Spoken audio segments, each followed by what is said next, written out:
Subtraction of integers. 10ஐயும் 5ஐயும் subtract பண்ணால் என்ன கிடைக்கும்? 10ல் 5 போச்சுன்னா 5. இது நார்மலான calculation. அதே -10 -5 எப்போ சிம்பிள் உங்களுக்கு உள்ளே வருதோ அப்போ காம்ப்ளிகேஷன்ஸ் வரும். ஸோ கொடுத்துருக்கிற நம்பரை ப்ராக்கெட்டில் அப்படியே எடுத்து போடுங்க.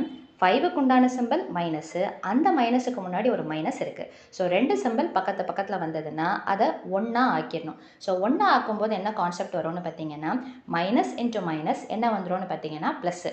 அல்லது சேம் சிம்பிளாக இருந்ததுன்னா நீங்கள் அது சிங்கிள் சிம்பிளாக மாற்றும் போது ப்ளஸ்ன்னு சொல்லிட்டு போட்டுக்கணும். ஸோ இப்போ 10க்கு உண்டான சிம்பிள் மைனஸு, 5க்கு உண்டான சிம்பிள் ப்ளஸ்ஸு. இப்போது 10ல் 5 போச்சுன்னா 5 தான், வேறு சிம்பிள்ன்றதுனால சப்ட்ராக்ட் பண்ணணும். சப்ட்ராக்ட் பண்ணிவிட்டு பெரிய நம்பர் சிம்பிள், அதாவது -5ன்னு சொல்லிட்டு போட்டுடணும். அடுத்த செட் பார்த்தீங்கன்னா -10 and 5.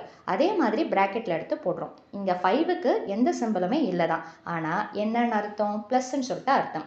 நீங்கள் ப்ளஸ்ஸை போட்டாலும் சரி போடலைனாலும் சரி. ஸோ அப்போ என்ன ஆகுதுன்னு பார்த்தீங்கன்னா, ப்ராக்கெட்ஸை ரிமூவ் பண்ணிடுங்க, -10 அப்படியே வச்சுக்கோங்க, மைனஸை போட்டுட்டு பக்கத்தில் 5ஐ அப்படியே எடுத்து போட்டுருங்க, ரிமூவிங் த ப்ராக்கெட்டு. ஸோ இப்போ 10க்கும் 5க்கும் சேம் சிம்பிள்ன்றதுனால ஆட் பண்ணிவிட்டு அந்த சேம் சிம்பிள் எடுத்து போட்டுடணும். ஸோ 10ஐயும் 5ஐயும் ஆட் பண்ண 15 அண்ட் சேம் சிம்பிள் என்னென்னு பார்த்தீங்கன்னா -15.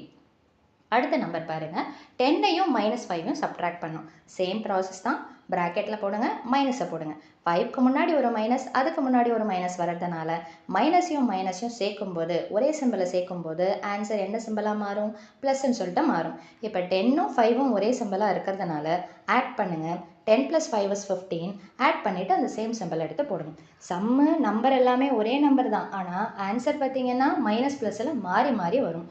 கால்குலேஷன்ஸை ஒர்க் பண்ண தெளிவு நல்லாவே கிடைக்கும். So keep working. மீண்டும் அடுத்த பதிவில் வேறொரு மேத்ஸ் கான்செப்டோட சந்திக்கிறேன். வீடியோ பயனுள்ளதாக இருந்ததுன்னா மறக்காமல் லைக் பண்ணுங்கள், ஷேர் பண்ணுங்கள், சப்ஸ்கிரைப் பண்ணுங்கள். தேங்க்யூ.